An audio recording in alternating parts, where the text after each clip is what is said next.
انا مش قادر اتخيل ازاي انتوا يا شعب بلدي ببساطة كده تسيبوا الحكومة الفاشلة تبيع ارض مصر.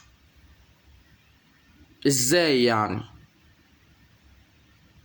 ازاي انا ابيع بيتي بالرخيص وانا دافع فيه دم قلبي عشان ابنيه؟ ازاي؟ ازاي يعني موافقين وساكتين ان الحكومة تبيع؟ يا سيادة الرئيس، يا رئيسي عبد الفتاح السيسي، يا رئيسي، الحكومة فاشلة بكل المقاييس. الحكومة عمالة تبيع في البلد.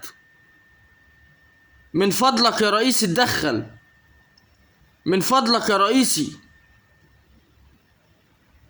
الحكومة سلمتنا للتجار الحرامية تسليم اهالي. الاسعار ولعت على الاخر، تعبنا مش قادرين.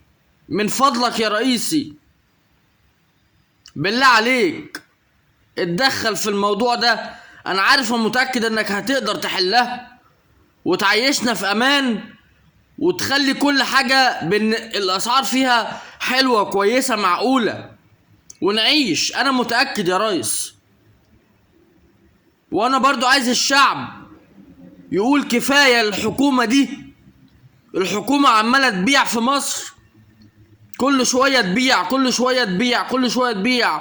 قناة السويس اتباعت، حديقة الحيوانات اتباعت، مبنى الكونتيننتال اللي في وسط بلد اتباع، ميدان التحرير اتباع. ايه المفروض تاني يتباع؟